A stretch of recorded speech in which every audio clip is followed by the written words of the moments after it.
السلام علیکم ورحمۃ اللہ وبرکاتہ۔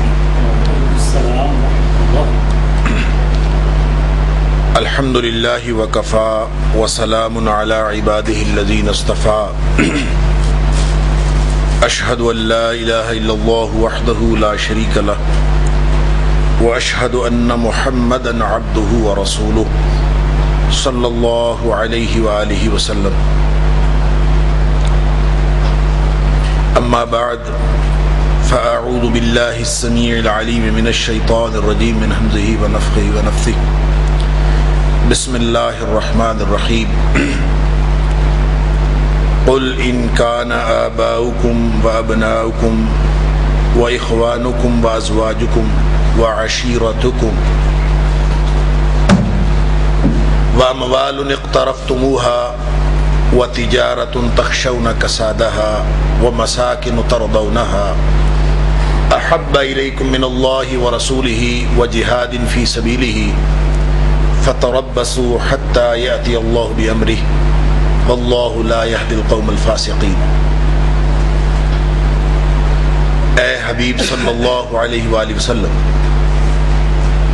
آپ اعلان فرما دیجئے کہ دنیا میں جتنی محبتیں ہو سکتی ہیں، تمہارے باپ، والدین، آبا و اجداد، تمہاری اولادیں اور ساری اگلی نسلیں، اور پھر تمہارے بھائی اور سارے بھائی چارے، اور پھر تمہاری بیویاں اور سارے سسرالی رشتہ دار اور تمام کے تمام خاندان، اور پھر تمہارے کاروبار، تمہارے مال اموال جو تم نے کمائے ہیں، اور جنت نظیر گھر جو تمہیں بہت پیارے ہیں، یہ سب اگر اللہ اور اس کے رسول صلی اللہ علیہ وآلہ وسلم کی محبت کے سامنے تمہیں زیادہ عزیز ہیں، زیادہ پیارے ہیں، وجہاد فی سبیلہ، اور اللہ اور اس کے رسول صلی اللہ علیہ وسلم کے راستے میں جو مر مٹنے کا راستہ ہے، جو مر مٹنے کا طریقہ ہے، اس سے زیادہ پیارا تمہارا یہ سارا محبت کا دائرہ ہے۔ فتربصوا حتی یأتی اللہ بأمرہ، تو پھر بیٹھ کر انتظار کریں کہ اللہ کا عذاب کب آتا ہے۔ واللہ لا یہدی القوم الفاسقین، اور اللہ تعالیٰ کبھی بھی فاسقوں کو ہدایت نہیں دیا کرتا، یہ اللہ کا قانون۔ صدق اللہ العظیم۔ رسول اللہ صلی اللہ علیہ وآلہ وسلم سے محبت اور اس کے تقاضے مجھے آج کے لیے گفتگو کا موضوع دیا گیا ہے، اور اس سلسلے میں میرے لیے خوشی کی بات بھی ہے اور سعادت کی بات بھی ہے کہ آپ سب لوگ قرآن پاک کے اساتذہ ہیں، اور آپ کے سامنے مجھے یہ گفتگو کا موقع ملا ہے، اور یقیناً اللہ کی توفیق سے آپ لوگ رسول اللہ صلی اللہ علیہ وسلم کی سنائی ہوئی اس خوشخبری کے تحت انشاءاللہ دنیا جہان کے بہترین لوگوں میں سے ہیں، کہ آپ کا اعلان ہے کہ خیرکم من تعلم القرآن وعلمہ، جو قرآن کے تعلیم و تعلم میں مصروف ہے وہ دنیا جہان کے لوگوں میں سے سب سے بہترین ہے۔ تو ہم انشاءاللہ امید کرتے ہیں کہ قرآن کی تعلیم اور اس کے لیے زندگی وقف کر دینے والے لوگ، یا اپنے وقت کا کچھ حصہ لگانے والے لوگ انشاءاللہ دنیا میں بہترین لوگ ہیں، اور میرے لیے یہ بڑی سعادت کی بات ہے کہ مجھے ان کے سامنے گفتگو کا موقع ملا ہے، اور محبت رسول صلی اللہ علیہ وآلہ وسلم اور اس کے تقاضے، اس کے حوالے سے میں چند باتیں آپ کے سامنے، چند گزارشات رکھنے کی کوشش کروں گا کتاب و سنت کے حوالے سے، کہ ہمیں محبت کی حقیقت بھی سمجھ آ جائے اور اس کا تقاضا بھی سمجھ آ جائے، تاکہ ہم اس قابل ہو سکیں کہ اپنے طرز عمل کو بھی اس کے مطابق ترتیب دے لیں، منظم کر لیں، اور دنیا جہان میں محبت رسول صلی اللہ علیہ وسلم اور اس کے تقاضوں کا چرچا کرتے پھریں۔ میں نے جو آیت آپ کے سامنے تلاوت کی ہے سورہ توبہ کی، اگرچہ وہ جہاد کے ضمن میں ہے، اور وہ اس ضمن میں ہے کہ دنیا جہان کی ہر چیز اللہ اور اس کے رسول صلی اللہ علیہ وسلم کی محبت اور ان کے دین کا جو راستہ ہے، اللہ کے دین کا جو راستہ ہے اس میں جتنی مشکلات ہیں، حتیٰ کہ جان تک قربان کر دینے کی نوبت آ جائے، تو ان سب کے مقابلے میں جو دنیا کی محبتیں ہیں ان کی کوئی ترجیح اور کوئی حیثیت نہیں ہونی چاہیے۔ لیکن یہ آیت ہمیں محبت کی حقیقت بھی بتاتی ہے۔ اس کو سمجھنے کے لیے ہمیں سب سے پہلے یہ سمجھنا ہوگا کہ محبت کیا چیز ہے، محبت پنپتی کہاں ہے، اس کا محل کیا ہے، یہ پیدا کہاں ہوتی ہے، آگے بڑھتی کیسے ہے، پھر اس چیز کا تعلق اللہ کے ساتھ کیسے ہے، اللہ کے رسول صلی اللہ علیہ وسلم کے ساتھ کیسے ہے، اس راستے کے ساتھ کیسے ہے جس راستے کو جہاد کہا گیا ہے، اور وہ جو انسان کی پیدائش سے لے کر موت تک اس کے ساتھ ہے، اس راستے کے ساتھ اس کا تعلق کیسے ہے، یہ اس وقت تک سمجھ میں نہیں آ سکتا جب تک ہمیں محبت کی حقیقت سمجھ میں نہ آئے۔ محبت ایک ایسا جذبہ ہے جس کا محل انسان کا قلب ہے۔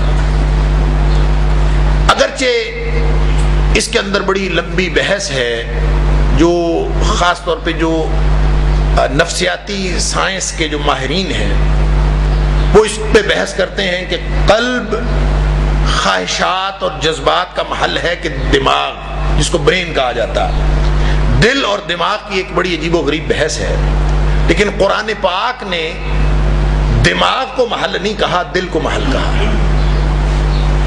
قلب یا بعض اوقات افئدہ، فؤاد یہ لفظ بولا ہے، اس لیے ہمیں یہ سمجھنا چاہیے کہ قرآن کی بات سچی ہے۔ اگر سائنس آج ترقی کرتے کرتے اس موقع پر پہنچی ہے کہ وہ کہتا ہے کہ برین جو ہے وہ یہاں سے کنٹرول کرتا ہے، دماغ انسان کا وہ کنٹرول کرتا ہے پورے جسم کو، اور ان کے خیال میں جو پورے جسم کو چیزیں جو خون تک دیا جا رہا ہے، پورے جسم کو جو تمام چیزیں، تمام اطلاعات، تمام رہنمائی جو دی جا رہی ہے وہ دماغ سے دی جا رہی ہے۔ تو یہ سارے کا سارا کانسیپٹ جس میں جدید ترین سائنس متفق ہے، لیکن اس ساری ان کے اتفاق کے باوجود قرآن پاک اور رسول اللہ صلی اللہ علیہ وسلم کا دیا ہوا جو تصور ہے وہ اس کے خلاف ہے۔ لہٰذا ہم یہ سمجھیں گے کہ سائنس کی بات غلط ہو سکتی ہے، وہ 10 20 50 سال کے بعد اپنی تحقیق چینج کر لیں گے۔ اللہ کا قرآن اور رسول اللہ صلی اللہ علیہ وسلم کا فرمان ان چینجیبل ہے، اس کے اندر کوئی تبدیلی واقع نہیں ہوتی، اور وہی بات حقیقت ہے۔ اللہ کے رسول صلی اللہ علیہ وسلم نے فرمایا کہ دیکھیں مرکز دماغ نہیں ہے، دل ہے، اور دل کے اندر اگر خرابی پیدا ہو گئی تو سارے جسم کے اندر خرابی پیدا ہو گئی، اور دل کے اندر اگر اصلاح ہو گئی تو سارے جسم کی اصلاح ہو گئی۔ اور اس کو آپ نے گوشت کا لوتھڑا کہا ہے، مضغہ، الا ان فی الجسد مضغہ، جسم کے اندر ایک مضغہ ہے، وہ کنٹرول کرتا ہے، وہ جسم کے اصلاح اور خرابی، بناؤ اور بگاڑ، اس کا مرکز دل ہے، دماغ نہیں۔ اور میں یہ سمجھتا ہوں کہ سائنس کل کلاں اعلان کر دے گی کہ ہم جس کو آج تک مرکز سمجھتے رہے ہیں اس کا اصل مرکز تو دل ہے، یہ کل کلاں اعلان کر دے گی۔ لہٰذا ہمیں یہ سمجھنا چاہیے کہ جو رسول اللہ صلی اللہ علیہ وسلم نے بات فرمائی، یا اگر ہم آج کی سائنس کے مطابق، آج کی تحقیق کے مطابق اس کو اگر ہم سمجھنا چاہیں تو زیادہ سے زیادہ یہ بات کہی جا سکتی ہے کہ جس چیز کو جذبات کہا جاتا ہے، جس کو محبت کہا جاتا ہے، جس کو نفرت کہا جاتا ہے، جتنے بھی ایموشن، جتنی بھی خواہشات ہیں، یہ اس طرح کی ساری چیزیں جو ہیں وہ انسان کے قلب، انسان کے دل اور دماغ کا مشترکہ عمل ہے، مرکز اس کا دل ہے۔ سائنس آج تک اس کو سمجھی نہیں ہے، اور کل کلا اس کو سمجھ جائے گی کہ انسان کا قلب۔ تو جس جذبے کو ہم محبت کہتے ہیں اس کا محل جو ہے وہ انسان کا قلب، دل کے اندر یہ جذبہ پیدا ہوتا ہے، اور اللہ تعالیٰ نے فطری طور پر انسان کے اندر یہ بات رکھی، کشش ہوتی، لیکن وہ کشش اس کی ابتدا بھی اعضاء کے ذریعے ہے، اس لیے کہ قلب آنکھیں نہیں رکھتا، قلب کے اندر لمس نہیں ہے، قلب کے سارے حواس وہ ہیں جو جسم کے حواس ہیں، قلب استعمال کرتا ہے جسم کے حواس کو، اور جسم کے جو حواس ہیں وہ چاہے دیکھنا ہو، چاہے چکھنا ہو، چاہے چھونا ہو، چاہے کوئی بھی بات ہو، یہ سارے حواس بنیاد بنتے ہیں قلب کے ان جذبات کی جس کو محبت کہتے ہیں۔ لہذا کوئی چیز کوئی شخص کسی کو دیکھتا ہے، اس کے دل میں اس کے مطابق کبھی اچھے محبت کے جذبات پیدا ہو جاتے ہیں، کبھی نفرت کے جذبات پیدا ہو جاتے ہیں، کبھی فائدہ اور نقصان اس میں انوالو ہوتا ہے، اور فائدے اور نقصان کی وجہ سے اس میں محبت اور نفرت کے جذبات پیدا ہو جاتے ہیں۔ لیکن بہرحال جذبات پیدا ہونے کی وجہ جو بھی ہو، محل اس کا انسان کا قلب ہے، البتہ اس کو قلب تک پہنچانے کا ذریعہ انسان کے حواس بنتے ہیں۔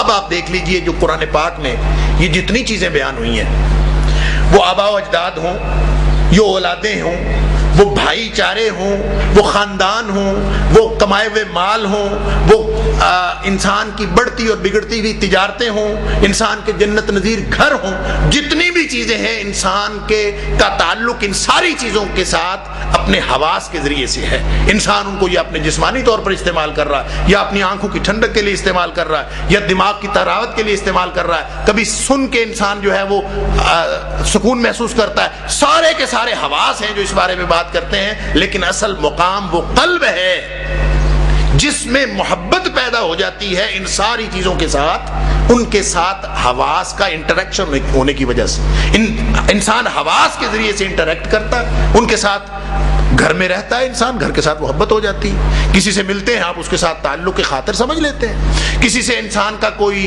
ملنا جلنا رہتا ہے، انسان اس کو محبت کا نام دے دیتا ہے، حالانکہ وہ جذبہ جو بھی ہے اس کا محل انسان کا قلب ہے۔ اب یہ بات سمجھنے کے بعد کہ ایک تو بات یہ سمجھ آ گئی کہ محبت فطری چیز ہے، انسان کی سرشت کے اندر وہ بچہ ہو وہ اپنے والدین سے بغیر شعور کے محبت کرنا شروع کر دیتا ہے، اس کو دیگر لوگ اس سے زیادہ محبت دیں، زیادہ اچھا سلوک کریں، لیکن اس کی محبت والدین کے ساتھ ہو، فطری بات۔ علی ھذا القیاس جو محبتیں ہیں وہ انسان کے ان حواس کے ذریعے سے جو کچھ حاصل ہونے والی معلومات ہے یا جو کچھ اس سے نکلنے والے جذبات ہیں، جو انٹریکشن یا دوسروں کے ساتھ باہمی ربط کا ذریعہ بنتے ہیں، اس کے ذریعے سے جو کچھ انسان کو حاصل ہوتا ہے وہ محبت یا نفرت کا سبب بنتا ہے، اور اس کا قلب، اس کا محل انسان کا قلب ہے۔ اب آپ دیکھ لیجئے کہ انسان کے قلب میں کیا کوئی اور چیز بھی ہے، اور اس کو دیکھنے کی بجائے، اس کو دیکھنے سے پہلے کہ انسان کے قلب میں کیا کچھ ہے، اس کو دیکھنے سے پہلے ہمیں ایک بات اور سمجھنی چاہیے کہ اگر محبت ہو جائے، اگر دل میں محبت آ جائے تو اس کا نتیجہ کیا ہوتا ہے؟ وہ جذبات پیدا ہوئے، سبب جو بھی ہوا، اگر وہ ہو جائے تو پھر اس کے بعد کیا ہوتا؟ اس کے بعد دو طرح کے اس کے ریفلیکشنز ہوتے ہیں، اس کا اظہار ہوتا ہے، دو مظاہر محبت ہیں۔ ایک مظہر ہے محبت کا کہ انسان کو جس چیز کے ساتھ یا جس شخصیت کے ساتھ محبت ہوتی ہے، انسان اس جیسا بننے کی کوشش کرتا ہے۔ یہ ایک واضح سی بات، اور یہ فطری بات، جس طرح محبت ایک فطری جذبہ ہے اسی طرح اس کا مظہر یا اس کے مظاہر بھی فطری ہے۔ انسان اس کو مینوپولیٹ نہیں کر سکتا، انسان خود سے اس کو ری آرگنائز نہیں کر سکتا۔ یہ فطری طور پر جب انسان کے دل میں نفرت ہوگی تو انسان اس سے دور رکھنے کی کوشش کرے گا، اس سے ہر طرح سے الگ ہونے کی کوشش کرے گا، طرز عمل میں بھی اور اس کے ساتھ کسی بھی طرح کے انٹریکشن میں بھی۔ اور جب انسان کے دل میں کوئی ایسی چیز پیدا ہوگی جو محبت کہلاتی ہے تو اس کا مظہر بھی فطری ہوگا، اور پہلا مظہر اس کا یہ ہے کہ انسان اس جیسا بننے کی کوشش کرتا ہے، اور دوسرا مظہر وہ یہ ہے کہ اس جیسا بننے کی کوشش تو کرتا ہے، لیکن بعض اوقات محبت کی جانے والی وہ جو چیز یا وہ جو شخصیت ہے، وہ جو محبوب ہے، اس کے ساتھ اس طرح کا تعلق ہوتا ہے کہ اس طرح کا تو نہیں بنا جا سکتا، تو انسان اس کے اشارہ ابرو کا منتظر رہتا ہے کہ وہ مجھے کچھ کہے اور میں اس کے حکم کی تعمیل کروں۔ یہ دو مظاہر اور کوئی مظہر نہیں۔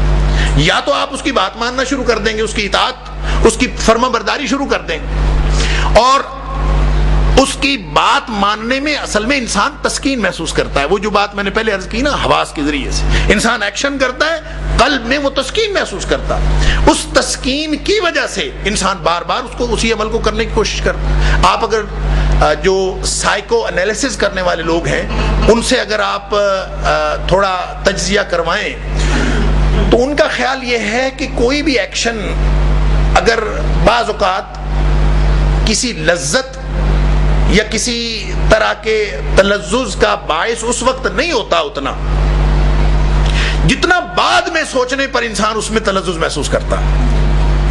یعنی اس وقت آپ کو ایک دفعہ بات گزر گئی، آپ نے دھیان نہیں دیا یا کوئی بات ایسی، لیکن جب آپ بعد میں اس کو سوچتے ہیں اور اس کو پالتے ہیں اور اپنے قلب کے اندر اس کو مزید پختہ کرتے ہیں تو انسان اس کے اندر تلذذ محسوس کرتا رہتا ہے اور اس میں تسکین محسوس کرتا رہتا ہے، حالانکہ ایکشن گزرے ہوئے کو اور اس واقعے کے گزرے ہوئے کو بہت وقت ہو چکا ہوتا ہے۔ جب بھی انسان سوچتا ہے تو اس کے اندر ایک خاص قسم کا لطف اور خاص قسم کی تسکین محسوس کرتا ہے۔ یہ اللہ تعالیٰ نے انسان کا فطری سسٹم بنایا ہے جسم کا اور قلب کا، اور قلب اس کے سارے جسم کو مانیٹر کر رہا ہے۔ اس کے اندر کوئی غلط محبت آ گئی، کوئی غلط خیال آ گیا تو سارا جسم کا سسٹم ہی بگڑ جاتا ہے۔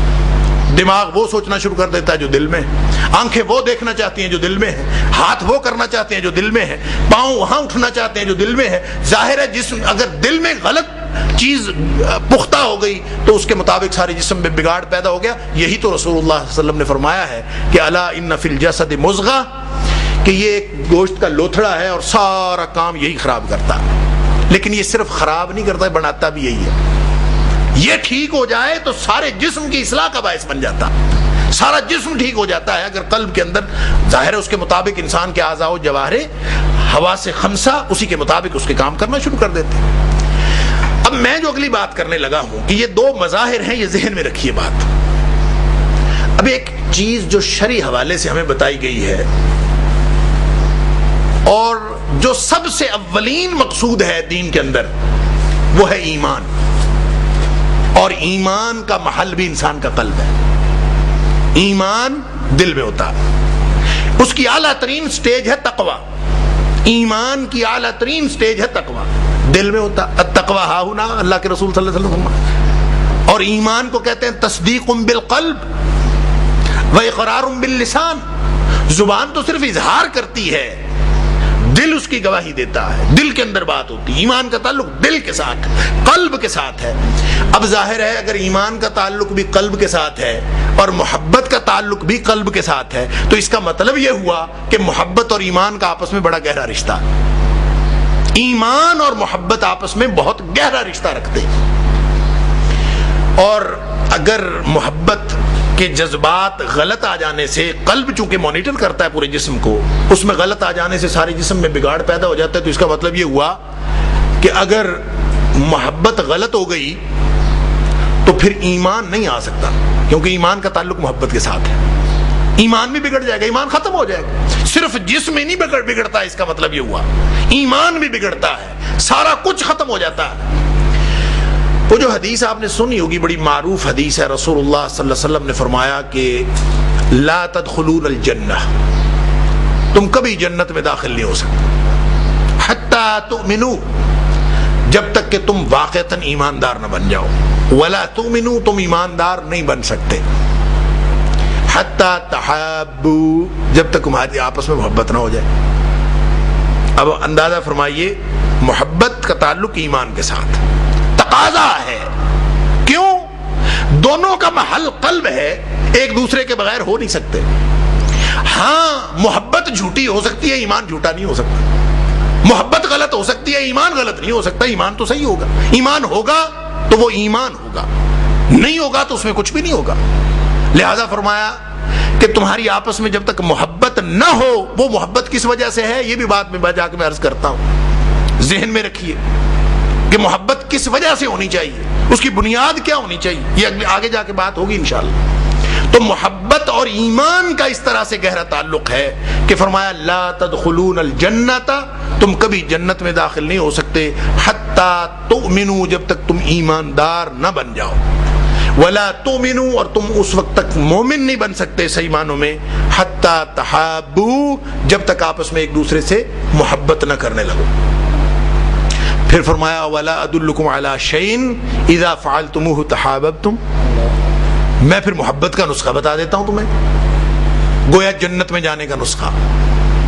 تو محبت کا نسخہ کیا بتایا؟ افشوا السلام بینکم، السلام علیکم کہہ لیا کرو۔ اچھا، یہ بات کہہ کے ہم اپنی گفتگو ختم کر دیتے ہیں اس حدیث کے بارے میں کہ سلام کہہ دیا کرو محبت ہو جائے گی۔ سوچتے نہیں ہیں کہ اس سے محبت کیوں ہوتی ہے، السلام علیکم کہنے سے محبت کیوں ہوتی ہے۔ السلام علیکم سلامتی کی دعا ہے، دعا خیر خائی کے بغیر نہیں ہو سکتی۔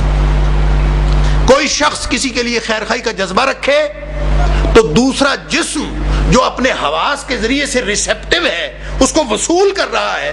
کوئی ممکن ہی نہیں کہ کوئی سلامتی کی کوئی خیر خواہی کی بات وہ وصول کرے اور اس کے قلب کے اوپر اس کے اثرات نہ ہو. یہ ممکن ہی نہیں. انسان کا سسٹم ہی اللہ نے یہ بنایا کہ کوئی بھی انسان کے حواس اچھی بات ریسیو کرے وصول کرے اس کے قلب پر اثرات نہ ہو. یہ ممکن ہی نہیں. رسول اللہ صلی اللہ علیہ وسلم نے فرمایا تہادو تحابو, ایک دوسرے کو فائدہ پہنچایا کرو ہدیہ دے کر. کیا ہوگا؟ محبت پیدا ہو جائے گی. کیوں محبت پیدا ہوتی ہے؟ ظاہر سی بات ہے جب آپ کسی کو کوئی فائدے کی چیز دیتے ہیں, کوئی اس کے استعمال کی چیز دیتے ہیں, کوئی ہدیہ کرتے ہیں تو اس میں آٹومیٹکلی خیر خواہی کا جذبہ انوالو ہوتا ہے. جب خیر خواہی کا جذبہ اس میں موجود ہے تو اس خیر خواہی کے جذبے کا نتیجہ, لازمی نتیجہ یہ ہے کہ اگلے شخص کے قلب کے اندر اس کے بارے میں اچھے جذبات پیدا ہو جاتے ہیں. اسی کو محبت کہتے ہیں. تو فرمایا کہ ایمان اور محبت کا گہرا تعلق ہے. پھر وہ والی حدیث بھی آپ نے سنی ہوگی, رسول اللہ صلی اللہ علیہ وسلم, یہ بھی بخاری شریف کی حدیث ہے بلکہ متفق علیہ روایت ہے کہ ثلاث من کن فیہ وجد حلاوت الایمان. 3 باتیں جس شخص کے پاس آ گئیں, جس میں 3 باتیں پیدا ہو گئیں, وجد حلاوت الایمان, اصل ایمان کا لطف اسے آتا ہے.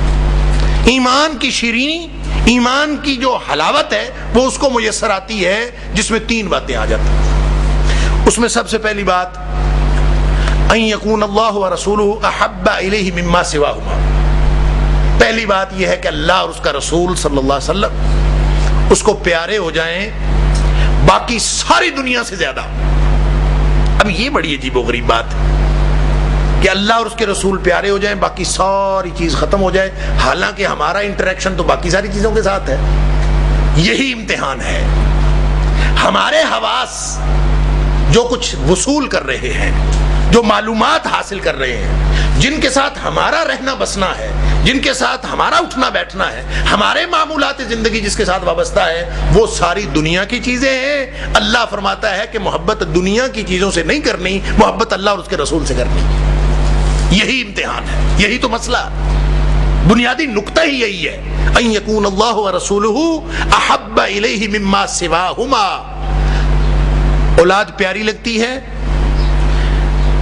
والدین پیارے لگتے ہیں, بھائی چارے, بھائی بندی, بھائی بہن پیارے لگتے ہیں, فیملی, خاندان, کاروبار سب پیارے ہیں. لیکن اس پیار کی, اس محبت کی بنیاد تمہارے اپنے حواس نہیں ہونے چاہیے جو فطرتاً بنیاد ہے, وہ نہیں ہونی چاہیے, بلکہ اس کی بنیاد اللہ اور اس کے رسول کی محبت ہونی چاہیے. اللہ اور اس کے رسول کی محبت پہلے, اور پھر بلکہ اس میں رسول اللہ صلی اللہ علیہ وسلم کی بات بھی, اگرچہ وہ عام طور پہ جو کوٹ کی جانے والی حدیث ہے کہ لا یؤمن احدکم حتی اکون احب الیہ من والدہ وولدہ والناس اجمعین, اور تم میں سے کوئی مومن ہو ہی نہیں سکتا جب تک میں یعنی محمد صلی اللہ علیہ وسلم ساری دنیا سے, اس کے والدین سے, اس کی اولاد سے, سارے جہان سے زیادہ پیارے نہ ہو جائے. اللہ کے رسول صلی اللہ علیہ وسلم واحد ذات, لیکن رسول اللہ صلی اللہ علیہ وسلم کی ذات کی جو محبت ہے اس کی بھی اصل میں کوئی حقیقت نہیں. سمجھ لیجئے یہ بھی بات, اصل حقیقت صرف اللہ کی محبت کی ہے. اصل حقیقت صرف اللہ کی محبت کی. رسول اللہ صلی اللہ علیہ وسلم کے ساتھ محبت کی حقیقت اس لیے ہے کہ وہ محبت اللہ کی محبت کے ساتھ وابستہ ہے. افضل الاعمال الحب فی اللہ والبغض فی اللہ. اصل چیز یہ ہے کہ محبت اللہ کے لیے ہو, دشمنی اللہ کے لیے. والذین آمنوا اشد حبا للہ. بلکہ یہاں پہ جو دوسری چیز فرمائی اسی حدیث میں ثلاث من کن فیہ وجد حلاوت الایمان والی میں, فرمایا کہ محبتیں کرنی ہیں کرو, ساری دنیا سے کرو. محبت ہوتی ہے نا انسان کو, ہو جائے, تمہارا انٹریکشن ہے, تمہارا ربط ہے, تم معاشرے میں رہتے ہو. انسان اکیلا تو نہیں رہتا, معاشرت پسند ہے, معاشرے میں رہتا ہے. محبتیں ہوں, جتنی مرضی بڑھاؤ محبتیں, لیکن اس محبت کی بنیاد وہی ہونی چاہیے. پھر حلاوت ایمان ملے گی. کیا بنیاد؟ بنیاد تمہاری نظر نہیں ہونی چاہیے, جہاں پہ نظر ٹک گئی محبت ہو گئی, یہ نہیں بنیاد ہونی چاہیے. جہاں سے کوئی بات سنی محبت ہو گئی. حواس کے ذریعے سے حاصل ہونے والی معلومات پر محبت کی بنیاد نہیں ہونی. یہی امتحان ہے کہ تمہیں 1000 چیزیں اٹریکٹ کریں اور تمہاری آنکھیں اس طرف جائیں, تمہارے کان اس طرف جائیں. فرمایا نہیں, اس طرف نہیں جانا. وَلَا تَمُدَّنَّ عَيْنَيْكَ إِلَىٰ مَا مَتَّعْنَا بِهِ أَزْوَاجًا مِّنْهُمْ زَهْرَةَ الْحَيَاةِ الدُّنْيَا. یہ جو دنیا والوں کو ہم نے سامان دیا ہے نا, تمہاری آنکھیں پھٹ پھٹ کے جاتی ہیں, لمبی ہو گے ادھر نہ دیکھو, نہ جائیں تمہاری نگاہیں ادھر. کیوں؟ اس لیے کہ یہ ہم نے لوگوں کو دیا ہے لِنَفْتِنَهُمْ فِيهِ, آزمائش کے لیے دیا ہے. یہ کوئی مہربانی نہیں ہے, اللہ کی رحمت نہیں ہے, یہ آزمائش ہے, امتحان ہے. اور امتحان کی طرف آنکھیں لمبی کر کے نہ دیکھو. اللہ اکبر. کیوں؟ اس لیے کہ ہم نے تمہیں کب کہا ہے کہ تم رزق کماؤ اور ہمیں کھلاؤ؟ لا نسألک رزقا, ہم تم سے رزق نہیں مانگتے. نہیں ہے تو نہ صحیح, ہم نے کب کہا ہے کہ یہ والی محنت کرو اور پھر ہمیں دو؟ نحن نرزقک, رزق تو ہم تمہیں دیتے ہیں. تو یہ اپنی آنکھیں ادھر استعمال نہ کرو, اپنے حواس ادھر استعمال نہ کرو, بلکہ اس کی بنیاد اللہ کی محبت ہونی چاہیے. ان یحب المرء, کوئی ایک شخص دوسرے سے محبت کرنا چاہتا ہے کرے, لیکن لا یحبہ الا للہ, اس کی محبت صرف اللہ کے لیے ہونی چاہیے. بنیاد اللہ کی محبت ہوگی. تو اس لیے رسول اللہ صلی اللہ علیہ وسلم کی جو محبت ہے وہ بھی اصل میں اللہ کے لیے ہے. اللہ کے رسول صلی اللہ علیہ وسلم کے ساتھ جو محبت ہے وہ بھی اللہ کے لیے ہے, اسی لیے رسول اللہ صلی اللہ علیہ وسلم کے ساتھ محبت. اب اصل چیز, 2 باتیں ہم نے سمجھ لی. ایک تو محبت فطری چیز ہے, ایک بات ہم نے یہ سمجھ لی کہ محبت کا تعلق انسان کے حواس خمسہ کے ساتھ ہے, اور اللہ کا قانون یہ ہے کہ محبت کی بنیاد اللہ کی ذات ہونی چاہیے. محبت کی بنیاد تمہارے اپنے جو حواس کے ذریعے سے ربط و تعلق والی دنیا نہیں ہونی چاہیے. یہ 2 باتیں ہم نے سمجھ لی. اب آگے آ جائیں کہ اس محبت میں جو اصل میں اللہ کی محبت ہے, اس محبت میں رسول اللہ صلی اللہ علیہ وسلم کہاں آ جاتے ہیں؟ محبت تو اللہ کی ہے, رسول اللہ صلی اللہ علیہ وسلم کہاں آ گئے؟ کون سے 2 مظاہر میں نے شروع میں عرض کیے تھے کہ محبت کسی سے اگر ہو تو اس کے 2 مظاہر ہوتے ہیں. کون کون سے؟ ایک تو انسان اس جیسا بننے کی کوشش کرتا ہے, اور دوسرا اس کا حکم ماننے کی کوشش کرتا ہے. یہ 2 مظاہر ہیں, اور آپ اس کی جتنی مرضی انٹرپریٹیشن کر لیں, جس کی جتنی مرضی تشریح اور وضاحت کر لیں, آپ کو دنیا میں جتنی محبتیں ہیں وہ انہی کے گرد گھومتی نظر آئیں گی. اور اس میں جو اللہ کی محبت ہے وہ اصل ہے, رسول اللہ صلی اللہ علیہ وسلم کی محبت اس میں کہاں شامل ہوتی ہے؟ یہ اگر ہم مظاہر محبت کی طرف جائیں تو ہمیں بات سمجھ میں آ جائے گی. مظاہر محبت میں ایک مظہر ہے کہ ہم اس جیسے بن جائیں, دوسرا مظہر ہے کہ ہم اس کی بات مان لیں. بات ماننے کی حد تک تو ہم اللہ کے ساتھ محبت کا تقاضا پورا کر سکتے ہیں کہ اللہ جو کہے ہم کر لیں. اور اگر دوسرا تقاضا محبت کا پورا کرنے شروع کر دیں کہ ہم ویسے بن جائیں, تو اللہ تو ہمیں نظر ہی نہیں آتا. بننا ویسے ہے, محبت کا تقاضا ہے. اب محبت کا تقاضا ہے کہ ہم اللہ جیسے بنے.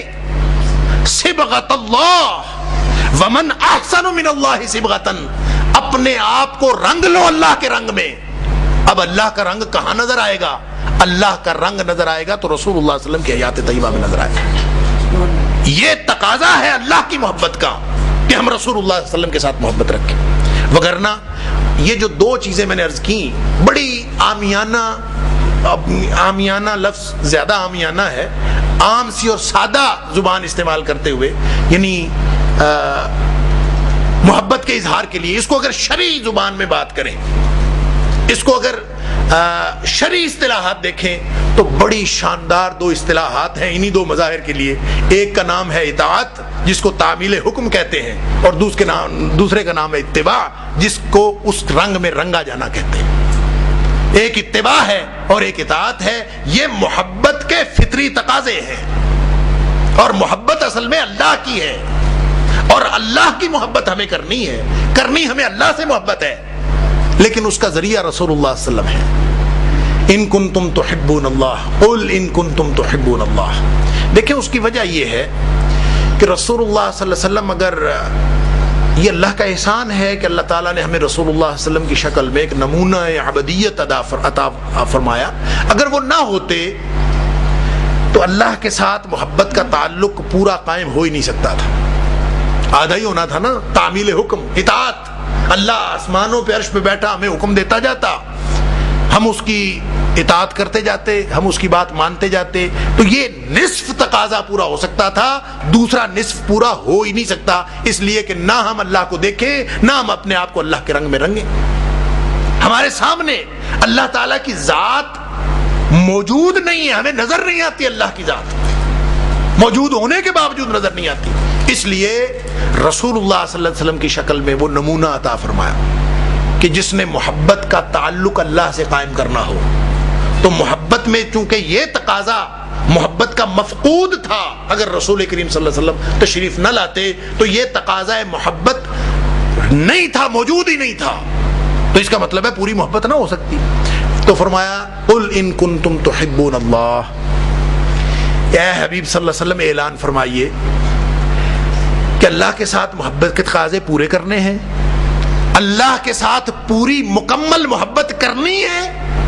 تحبون اللہ، اگر تمہاری خواہش اللہ کے ساتھ پوری محبت کرنے کی ہے تو پھر یہ جو نصف تقاضا رہ گیا ہے فاتبعونی، تو وہ میری اتباع کر کے میرے رنگ میں رنگ کے اپنے آپ کو، میری شکل دیکھو، میرے معمولات زندگی دیکھو، میری عقل دیکھو، میری سوجھ بوجھ دیکھو، میری منصوبہ بندی دیکھو، میرا اٹھنا بیٹھنا، میرے معمولات زندگی دیکھ لو.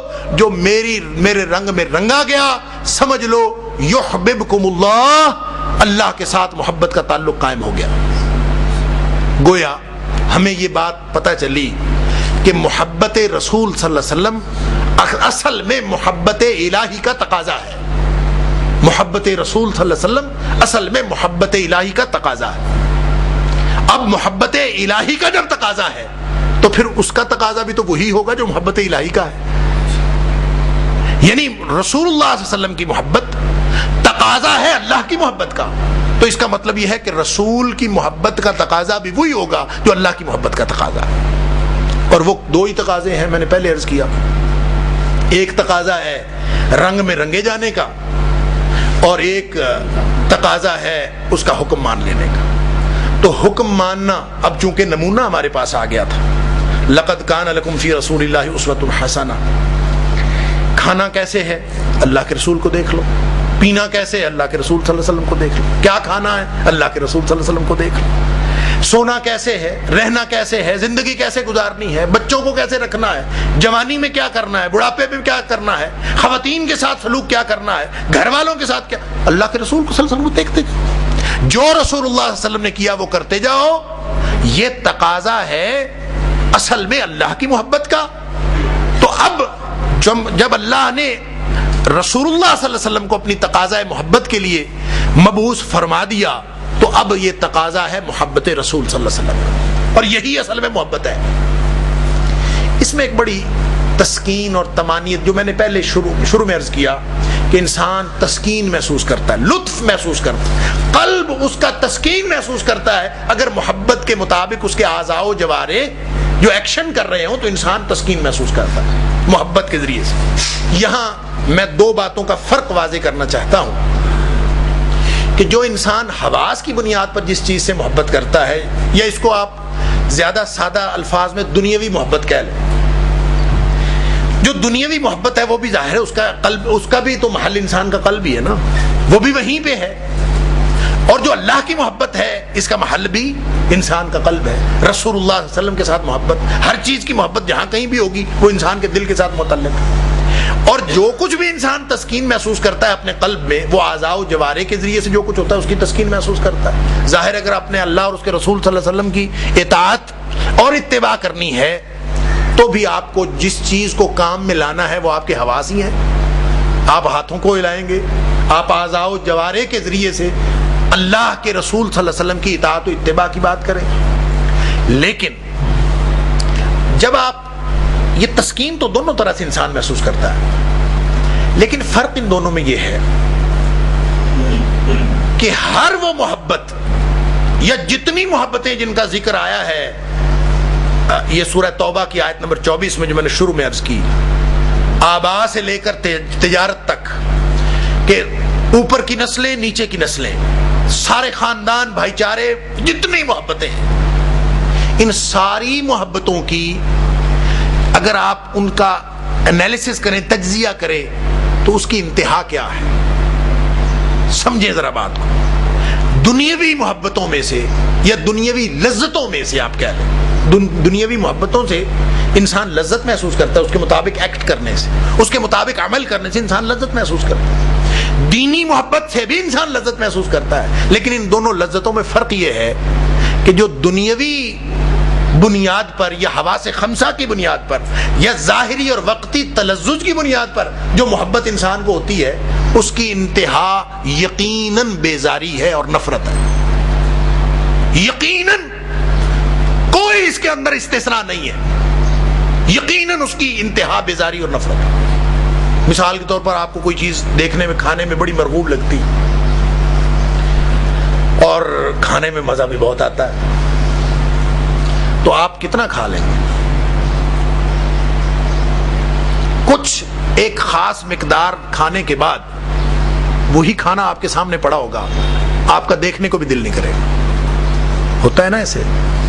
وہی گھر ہوتا ہے، بڑا پسند آتا ہے، کتنا اچھا گھر ہے، ایک جگہ پہ آپ اپنی سیٹنگ کرتے ہیں، بیڈ رکھتے ہیں، صوفہ رکھتے ہیں، بڑا پسند آیا جی گھر۔ یہ 3-4 مہینے بعد خواتین سیٹنگ کیوں چینج کرتی ہیں گھر کی؟ وہ جو بڑا پسند آیا ہوتا ہے نا، بالآخر انسان بیزار ہو جاتا ہے اس سے۔ میں اس کی ساری تفصیلات آپ کے سامنے نہیں رکھنا چاہتا، لیکن آپ ساری دنیا کی لذتیں، ساری دنیا کے لطف بغیر کسی استثناء کے، اس کو آپ ایک ایک کر کے گنتے جائیں، اس کی انتہا بیزاری ہے۔ کیوں؟ اس کی وجہ یہ ہے کہ اس کی ایک انتہا ہے، ہر چیز کی ایک انتہا ہے۔ جب وہ انتہا آ جاتی ہے تو دیکھیں، جب کسی بھی چیز کی انتہا، پہاڑ پہ چڑھنا شروع کر دیں، چڑھتے جائیں چڑھتے جائیں چڑھتے جائیں، پہاڑ جتنا مرضی اونچا ہو، جب چوٹی آ جائے تو چوٹی انتہا ہے نا، تو پھر آپ اپنا سفر جاری رکھیں تو اس سے اگلا قدم کہاں پڑے گا؟ ڈاؤن فال، نیچے۔ انتہا آئے گی تو اس کے بعد آپ نیچے جانا شروع ہو جائیں گے۔ یہی حال ہے ساری دنیا کی لذتوں کا اور ساری محبتوں کا، کہ جب وہ پیک آتی ہے، چونکہ پیک ہے اس کی، چونکہ اس کی ایک انتہا ہے، جب وہ وہاں پہنچتی ہے تو محبت ختم ہو جاتی ہے، نفرت میں بدل جاتی ہے۔ اوپر کو چڑھنا ختم ہو جاتا ہے، نیچے کو سفر شروع ہو جاتا ہے۔ دنیا کی ہر لذت کی انتہا نفرت اور بیزاری ہے۔ یہ اس کی تفصیلات آپ دیکھتے رہیے۔ جس جس چیز کو آپ زیادہ لذت والی محسوس کریں دنیاوی اعتبار سے، آپ کے حواس خمسہ اس کو بڑا ہی لذت والا محسوس کریں، آپ دیکھیں گے کہ اس کی انتہا جو ہے وہ بالکل نفرت اور بیزاری پر ہے۔ لیکن اللہ اور اس کے رسول صلی اللہ علیہ وسلم کی جو محبت ہے، اس کا لطف کچھ اور ہے، اس کی لذت کچھ اور ہے، اور اس لذت کی نہ کوئی انتہا ہے اور نہ اس میں کبھی بیزاری اور نفرت کا کوئی شائبہ بھی موجود ہے۔ نفرت اور بیزاری اس لیے نہیں آتی کہ اس کے اندر انتہا نہیں آتی، اس کی انتہا کوئی نہیں ہے۔ آپ زندگی میں یہ محبت شروع کریں، اس سے لذت حاصل کرنا شروع کریں، اس پہ اپنا قلبی سکون محسوس کرنا شروع کریں، تو آپ کی موت آ جائے گی، اس لذت کے اندر کبھی کمی واقع نہیں ہوگی۔ یہ اللہ تعالیٰ نے اس کی انتہائی کوئی نہیں، آپ بڑھتے چلے جائیں گے، آگے سے آگے، آگے سے آگے، آپ ایک منزل پا لیں گے، پیک نہیں آئے گی کبھی، انتہا نہیں آئے گی، اس کے بعد اس سے آگے، اس کے بعد اس سے آگے۔ لہذا آپ لوگوں کو مختلف مدارج پر، مختلف مراحل پر تو دیکھ سکتے ہیں کہ کوئی کہیں بیٹھا ہے، کوئی کہیں بیٹھا ہے، کوئی پہلے مرحلے کا مسافر ہے محبت کے، کوئی دوسرے، کوئی چوتھے، کوئی چھٹے۔ ایک دوست مجھے کہتا ہے کہ داڑھی چھوٹی کرنے سے جنت کا داخلہ رک تو نہیں جاتا۔ سمجھنے کی بات ہے محبت کے حوالے سے۔ داڑھی اگر کسی کی چھوٹی ہے تو اللہ تعالیٰ جنت حرام کر دے گا اس پر، باقی سارے اس کے اعمال ٹھیک ہیں۔ تو میں نے اس بھائی سے کہا کہ یہ بات تو آپ کی ٹھیک ہو سکتی ہے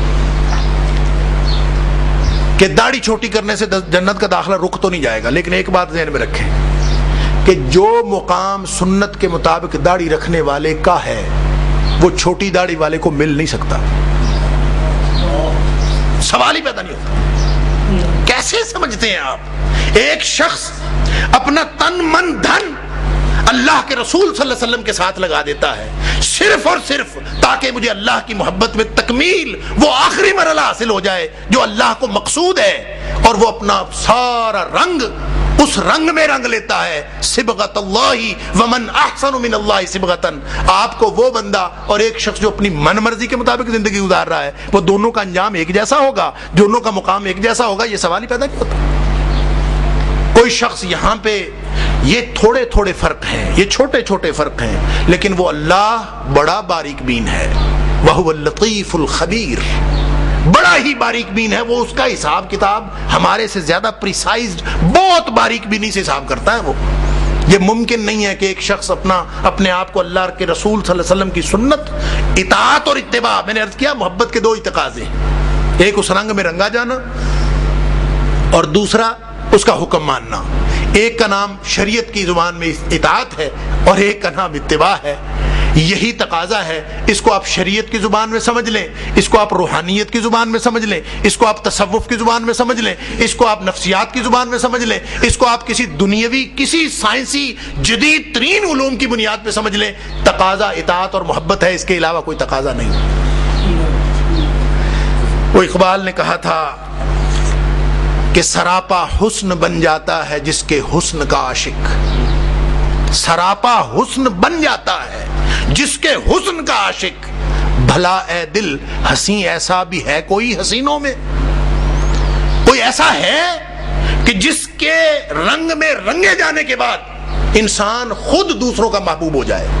کوئی ایسا ہے سوائے رسول اللہ صلی اللہ علیہ وسلم کی ذات اقدس کے اور کوئی نہیں کہ آپ اس رنگ میں اپنے آپ کو رنگیں، پھر دیکھیں اللہ تعالیٰ نے اس کے لیے کیا آپ کے لیے راہیں کھولی ہیں اور دنیا و آخرت کی کیا محبتیں عطا کی ہیں. جو شخص اس رنگ میں رنگا جاتا ہے، تو میری اس سلسلے میں گزارش یہ ہے کہ دنیاوی لذتوں کو اور دینی لذتوں کو کبھی ایک سطح پہ رکھ کے نہ دیکھا جائے.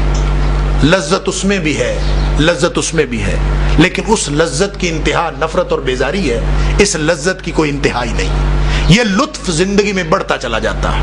انسان جتنے مراحل طے کر لے، اگلے مرحلے والا کبھی پچھلے مرحلے والے کو احساس بھی نہیں ہو سکتا کہ اگلے مرحلے والا کیا لطف محسوس کر رہا. اس کی لذت وہی جانتا ہے. تو فرمایا ثلاث من کن فیہ وجد حلاوت الایمان. ایمان کی شیرینی وہی محسوس کرتا ہے، یہ لذت وہی محسوس کرتا ہے جس کے اندر یہ تین باتیں آ جائیں. ان یکون اللہ ورسولہ احب الیہ مما سواہما. دنیا کائنات ساری تباہ ہو جائے، اللہ اس کے رسول کے ساتھ تعلق ختم نہ ہو، یہ سب سے نمبر ایک ترجیح ہو، تو اس کو لذت کا پتہ چلتا ہے کہ ایمان کی لذت کیا ہوتی، محبت کی لذت کیا ہوتی. اور دوسری یہ کہ محبتیں کرو دنیا والوں سے، آخر معاشرے میں رہنا ہے، آخر زندگی یہیں گزارنی ہے. انسان معاشرت پسند ہے، لوگوں کے ساتھ تعلقات بناؤ، بڑھاؤ، آگے چلو، لیکن سوائے اللہ کے اور کوئی مقصد نہیں ہونا چاہیے. ان یحب المرء لا يحبه الا للہ. سوائے اللہ کی محبت کے اور کوئی بنیاد محبت کی ہونی نہیں چاہیے. کسی کی نیکی کی وجہ سے محبت کریں، کسی کے ساتھ اس لیے محبت کریں کہ اللہ کے رسول صلی اللہ علیہ وسلم کی سنت کا پابند ہے، اس کے ساتھ اس لیے محبت کریں کہ اس نے اپنے آپ کو اللہ کے رسول کے رنگ میں رنگا ہوا ہے. یہ محبت کی بنیاد ہوگی تو انشاءاللہ لذت کی شیرینی، ایمان کی شیرینی اور حلاوت انسان کو حاصل ہو جائے. اور تیسری بات فرمایا کہ کفر میں واپس جانے سے اسی طرح نفرت کرے. یعنی یہ نہیں بیٹھ کے سوچتا رہے ہو میں کبھی وہاں ہوتا تو آج بڑے مزے میں ہوتا، یہ نہ سوچے. نفرت کرے اس سے. یعنی ساری ترقیوں کے باوجود، ساری ٹیکنالوجیکل ترقیوں کے باوجود، ساری آسائشیں دیکھنے کے باوجود عالم کفر سے نفرت کرے. اور نفرت وہ لازمی نتیجہ ہے کہ جب آپ کی محبت جتنی بڑھے گی دوسری طرف اتنی نفرت بڑھے گی. آپ اس کو فرمایا نفرت ان یکرہا، باقاعدہ نفرت کرے، ان یعود فی الکفر کما یکرہ ان یقذف فی النار. اس طرح نفرت کرے جیسے آگ میں پھینکے جانے سے نفرت کرتا. اس کے بعد دنیا کی آسائشیں نظر آئیں ان کو آگ سمجھے کہ یہ آگ ہے، اور انسان اگر اس کو آگ سمجھ لے تو انسان کا طرز عمل ہی بدل جاتا. میں ایک بات اکثر اپنے شاگردوں کو بتایا کرتا ہوں کہ ایک دفعہ ہم کسی سفر پہ تھے، لمبا سفر کیا، اور لمبا سفر کرنے کے بعد بہت کوئی 20 گھنٹے کے سفر کے بعد شدید تھکان، لمبا سفر، رات کو کوئی 12-1 بجے کے قریب سوئے ہم سب، 20-25 لوگ تھے. تو ظاہر ہے فجر کے لیے سب کو اٹھنا تھا، لیکن بڑا مشکل تھا اٹھنا. اور سفر میں تھے تو جو ہمارا میزبان تھا اس کو ہم نے کہا کہ ہم تھکے ہوئے ہمیں اٹھا دیجیے گا فجر کے وقت. اس نے سب کو اٹھایا، سارے ہی اٹھے، لیکن ایک بندہ ہم میں سے، اس کے اٹھنے کا انداز بڑا عجیب تھا. جب اس نے سب کو اٹھایا تو ایک بندے اس کو اٹھایا نا، تو اس نے رضائی وہ پھینکی اور ادھر یوں چھلانگ لگائی، اس نے بستر سے باہر چھلانگ لگا کے باہر آ گیا. سب اٹھے تھے لیکن اس کے اٹھنے کا انداز عجیب تھا. تو بعد میں نماز پڑھنے کے بعد اس سے میزبان نے پوچھا بھی سب اٹھے ہیں لیکن آپ کے اٹھنے کا انداز بڑا عجیب تھا، یہ اس کی وجہ کیا؟ اس نے کہا کہ رسول اللہ صلی اللہ علیہ وسلم کا فرمان ہے کہ جس شخص کی ایک نماز ضائع ہو گئی جان بوجھ کے، وہ 80 حقبے جہنم میں جلے گا. تو میری جب آنکھ کھل گئی تو اب مجھے بستر پیارا لگ رہا ہے، اس لیے کہ میں تھکا ہوا ہوں اور سردیوں کا موسم ہے، رضائی سے باہر نکلنے کو دل نہیں چاہ رہا. اگر میرے اس بستر میں پڑے رہنے کی وجہ سے میری نماز ضائع ہو گئی تو اس کا مطلب ہے کہ یہ بستر میرے لیے آگ ہے. تو جب انسان اپنے بستر کو آگ سمجھ لے تو پھر آگ سے تو اسی طرح نکلتے ہیں نا، آگ سے تو چھلانگ لگا کے نکلتے ہیں نا. پھر اس طرح تو نہیں بیٹھتے آرام سے اور کبھی رضائی ادھر کی. آگ سے نکلتے ہوئے آدمی سوچتا تو نہیں ہے، آگ سے نکلتے ہوئے تو چھلانگ لگا کے نکلتا ہے کہ کہیں میرا کچھ بھی جل نہ جائے. تو کہتا ہے میں اس کو آگ سمجھتا ہوں، جب میری آنکھ کھل جائے تو میں بستر میں پڑے رہنے کو آگ سمجھتا ہوں. اگر ادھر نماز کا وقت ہو گیا تو میں نے اس کو آگ سمجھا تو میں چھلانگ لگا کے نکلا. ان یکرہ ان یعود فی الکفر کما یکرہ ان یقذف فی النار. اس طرح سے نفرت کرے عالم کفر سے، ان ساری آسائشوں سے، جس طرح وہ آگ میں پھینکے جانے سے نفرت کرتا ہے. اس طرح کی نفرت ہو جائے تو سمجھ لو اللہ اور اس کے رسول صلی اللہ علیہ وسلم کے ساتھ محبت ہوگی، کوئی تقاضا اور نہیں. ایک شخص پوچھتا ہے اللہ کے رسول صلی اللہ علیہ وسلم، تبرانی کی غالباً روایت ہے کہ اللہ کے رسول صلی اللہ علیہ وسلم مجھے آپ سے بڑی محبت ہے، اتنی محبت ہے کہ میں آپ کے بغیر رہ نہیں سکتا، جب تک میں آپ کو دیکھوں نہ، آپ کے پاس نہ آؤں مجھے قرار ہی نہیں آتا. تو جب میں بے قرار ہوتا ہوں اپنے گھر میں تو میں آ جاتا ہوں، آپ کی زیارت کر لیتا ہوں، مجھے چین آ جاتا ہے، آپ کے ساتھ باتیں کر لیتا ہوں، مجھے چین آ. مجھے فکر یہ ہے کہ جب ہم اس دنیا سے چلے جائیں گے تو جنت میں آپ کا مقام تو بہت اعلیٰ ہوگا. تو میں جنت میں گیا تو میرا مقام اور آپ کا مقام برابر تو نہیں ہو سکتا. آپ کہیں اور ہوں گے، میں کہیں اور ہوں گا. وہاں جب میں بے قرار ہوں گا آپ کی محبت میں تو میں آپ کی زیارت کیسے کروں گا؟ مجھے بے قراری یہ ہے، مجھے پریشانی یہ ہے، میں کیا کروں گا وہاں؟ اللہ اکبر. تو رسول اللہ صلی اللہ علیہ وسلم نے سورہ نساء کی یہ آیت پڑھی کہ من یطع اللہ والرسول، جو شخص بھی تقاضۂ محبت ادا کر لیتا ہے، یہی ہے نا اطاعت اور اتباع. من یطع اللہ والرسول، جو اللہ اور اس کے رسول کی اطاعت کا دم بھرتا ہے اور باقاعدہ یہ کردار اپناتا ہے، اولئک مع الذین انعم اللہ علیہم من النبیین والصدیقین والشہداء والصالحین. تو اللہ تعالیٰ اس کا ٹھکانہ، اس کا انجام ان لوگوں کے ساتھ کر دے گا جو انعام یافتہ ہیں، جن کو اللہ نے بڑا انعام دیا ہے، بہت بڑے انعام سے نوازا ہے. اور وہ کون ہیں؟ نبی، صدیقین، شہداء، صالحین. گویا تو اگر یہاں تقاضۂ محبت ادا کرے گا تو اللہ قیامت میں تیرا انجام میرے ساتھ کر دے گا. ایک حدیث عرض کر کے میں بات ختم کرتا ہوں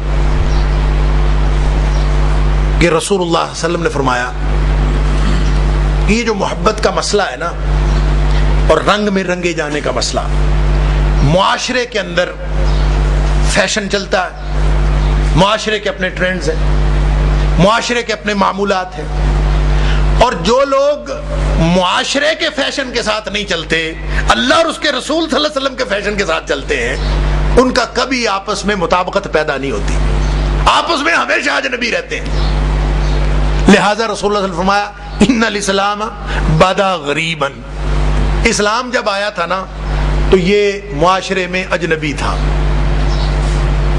فٹ نہیں آیا۔ معاشرے کا فیشن اور اسلام کا فیشن آپس میں فٹ نہیں آیا۔ اجنبی، غریب کا مطلب ہوتا ہے جو اجنبی مسافر ہو، غریب الوطن آپ اردو میں بھی استعمال کرتے، اجنبی پتہ نہیں کون ہے، پتہ نہیں یہ کیسا ہے، یہ اس کا فیشن کیا ہے، کس کی بات مانتا ہے، ہمارے جیسا تو نہیں ہے۔ اور فرمایا وَسَيَعُودُ غَرِيبًا، ایک وقت آئے گا کہ پھر یہ اجنبی ہو جائے گا۔ معاشرے میں یہ لوگ جو اسلام کو ماننے والے ہیں یہ مس فٹ ہوں گے، اور فرمایا پریشان نہیں ہونا، طوبیٰ للغرباء، یہ جو اس طرح کے اجنبی لوگ ہیں جو اللہ اور اس کے رسول صلی اللہ علیہ وسلم کے رنگ میں رنگے ہوئے ہیں، ان کے لیے خوشخبری ہی خوشخبری ہے، موج ہی موج ہے دنیا آخرت میں انشاءاللہ، ان کو پریشان نہیں ہونا۔ طوبیٰ للغرباء۔ ایک شخص پوچھتا ہے، ایک روایت میں آتا ہے کہ من الغرباء یا رسول اللہ صلی اللہ علیہ وسلم، اللہ کے رسول یہ اجنبی لوگ ہیں کون؟ کوئی اس کی ڈیفینیشن ہی بتا دیجئے، یہ کون ہے؟ فرمایا الذین یحیون سنتی ویعلمونہا عباد اللہ، یہ وہ لوگ ہیں جو میرے طریقے کو زندہ کرتے ہیں اور پھر لوگوں کو بھی سکھاتے ہیں کہ یہ اللہ کے رسول صلی اللہ علیہ وسلم کا فیشن یہ والا ہے۔ یہ لوگ غرباء ہیں، ہمیشہ معاشرے میں اجنبی رہتے ہیں، اور معاشرہ کبھی ان کو قبول نہیں کرتا تو نہ کرے، اللہ اور اس کے رسول اس کو قبول کرتے ہیں۔ یہی محبت رسول کا تقاضا ہے۔ اللہ مجھے اور آپ کو دین کی سمجھ عطا فرمائے، عمل کی توفیق عطا فرمائے، اللہ تعالی ہم سب کی دنیا بھی بہترین کرے، اللہ ہم سب کی آخرت بھی بہترین کرے، اور اللہ تعالی ہم سب کو جنت کے اندر اپنے حبیب صلی اللہ علیہ وسلم کے ساتھ اکٹھا فرمائے۔ وآخر دعوانا الحمدللہ رب العالمین۔ نجین میں فرق ہے، میں نے پہلے عرض کیا، اطاعت تعمیل حکم کا نام ہے، اتباع نقش قدم پہ چلنے کا نام ہے۔ اطاعت تعمیل حکم کا نام ہے، اتباع نقش قدم پہ چلنے کا نام ہے، اور دونوں مل کے محبت کا تقاضا پورا کرتے ہیں۔ یعنی ایک شخص حکم دیتا جائے آپ وہ مانتے جائیں، یہ اطاعت ہے۔ اتباع یہ ہے جو وہ کرتا جائے اس کے پیچھے پیچھے کرتے جاؤ، یہ اتباع ہے۔ اگر ایک آدمی تقاضا پورا نہیں کرتے ہیں کہ نہیں کرتے، تو اسی طرح کوئی شخص اگر کسی سے بھی محبت کا دعویٰ کرتا ہے تو اس کو اس کی زندگی دیکھ کے، اس کا طرز عمل دیکھ کے آپ اندازہ کر سکتے ہیں کہ وہ محبت کر رہا ہے کہ نہیں کر رہا۔ صحیح بخاری کے اندر حدیث آتی ہے کہ آدمی نے شراب پی اور اس کو لوگوں نے مارا اور لوگوں نے برا بلا تو نبی علیہ السلام نے فرمایا اس کو برا بلا نہ کہو، یہ اللہ اور اس کے رسول سے محبت رکھو۔ یہ آپ نے پھر کیوں فرمایا کہ وہ شراب پی اور بار بار اس کی پٹائی بھی ہوئی، لیکن آپ نے یہ فرمایا کہ اللہ اور اس کے رسول سے محبت رکھو؟ دیکھیں بھائی، یہ جو اس طرح کی جو جزوی مثالیں ہیں نا، اس کے بارے میں بہت سارے احتمالات ہیں۔ اس میں سب سے بڑا احتمال یہ ہے کہ اب دیکھیں شراب جو ہے کتنا عرصہ جائز رہی ہے، نہیں اس کو پیٹا گیا۔ دیکھیں میں عرض کرتا ہوں، کوئی شخص جو ہے وہ کسی بھی وجہ سے کسی ایک حرکت کرنے سے اس کی ساری زندگی پر اس کا آپ حکم نہیں لگا سکتے۔ بے شمار احتمالات ہیں، میں عرض کر رہا ہوں کہ آپ کسی ایک مثال کو، اس طرح کی جزوی مثال کو کسی اصول کی بنیاد نہیں بنا سکتے۔ اصول اپنی جگہ پھر بھی اصول رہیں گے، البتہ اس جزوی مثال کی کئی توجیحات ہو سکتی ہیں اور اس میں کئی احتمالات ہو سکتے ہیں، واللہ اعلم۔ یار یہ ایک تو 12 بج گئے اور میں نے آپ صاحب سے عرض کیا تھا کہ مجھے ٹھیک 12 بجے نکلنا ہے، کیونکہ 12:30 بجے مجھے کسی اور جگہ پہنچنا ہے، تو کوئی بہت زیادہ ضروری سوال ہے تو آپ میں سے کوئی ایک آپ چونکہ کر چکے ہیں، آپ رہنے دیں، ان سے کرنے دیں۔ ہاں جی، دنیا کی ہر محبت کی انتہا بیزاری اور نفرت ہے، بعض اوقات یہ دینی معاملات میں بھی یہ کیفیت طاری ہو جاتی ہے، ذوق ایمان کی، بالکل ذوق ایمان کی، کیونکہ ایمان کا تعلق محبت کے ساتھ ہے۔ ایمان ہوگا، دیکھیں منافقین کے بارے میں فرمایا کہ اذا قاموا للصلاۃ قاموا قصالا، جو کھڑے ہوتے ہیں نا نماز پڑھنے کے لیے تو بیزاری سے کھڑے ہوتے ہیں، ان کو نماز میں لذت کوئی نہیں آتی۔